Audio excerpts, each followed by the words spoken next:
Hello everyone. So ngayon is gagawa po tayo ng um, pang-barbecue natin bukas dahil tomorrow is a Father's Day. So isa-celebrate po namin siya sa place ng kaibigan ko kasi magpapatulong din yung asawa niya sa asawa ko.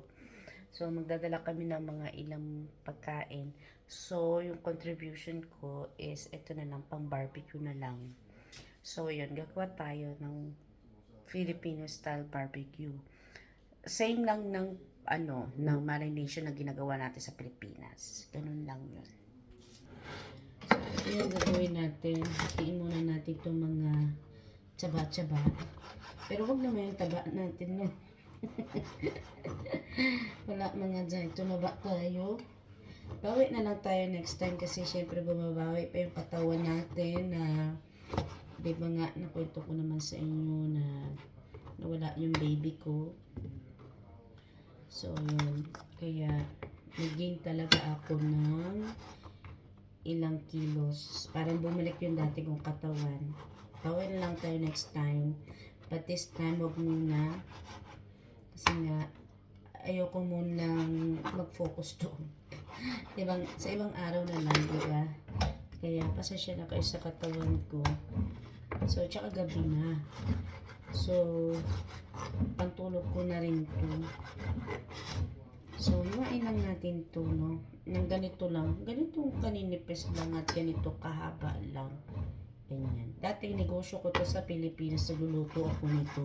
Pero yung gamit ko po is balat ng baboy naman. Na may konting taba. So, yun ang ginagawa ko. Tapos, pinakukuluan ko lang siya hanggang sa lumambot. Tapos, yun na yung minamarinate ko. Ay, patok na patok yan sa mga construction workers sa amin dati. Sa Kawad pa kami nakatira. Sitio Kawad. Kasi maraming doon eh. Maraming mga construction. Pero itong binili ni Papa, wala na siyang balat. Taba lang to. Ito yung masarap i-barbecue. Lalo na kapag marination natin rather is may asukal. Ay, grabe mag-crystallize. Ang sarap nun, guys. I promise.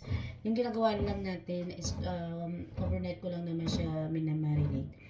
Ketchup, toyo, at saka lemon, tapos asukal. Yun lang talaga. At saka chop-chop na bawang at sibuyas at pamintang durog o bahala kayo kung buo gusto ninyo.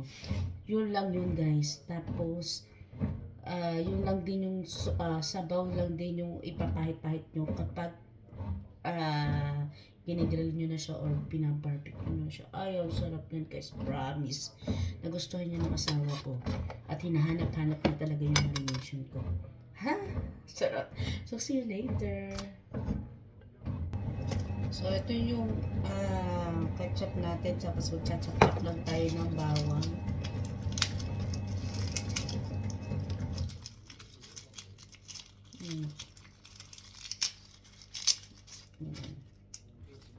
Mas maraming bawang, mas masarap.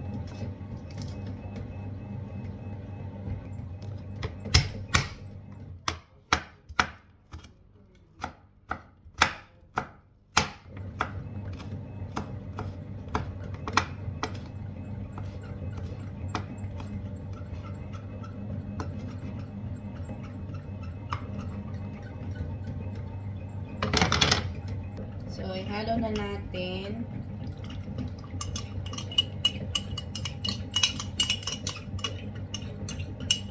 Alam nyo, dito ko na lang binububos yung sarili ko para maging busy ako sa pagluluto para hindi ko na maalala ano na nangyari.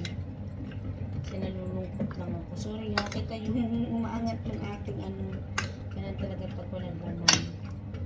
So, kusa na lang siya lumulutan. Charot. So, ayan, mabarinate lang natin siya the whole night. Tapos, bukas na lang natin siya tutusok-tusokin para magpantay yung lasa. So, yun naman. Thank you for watching.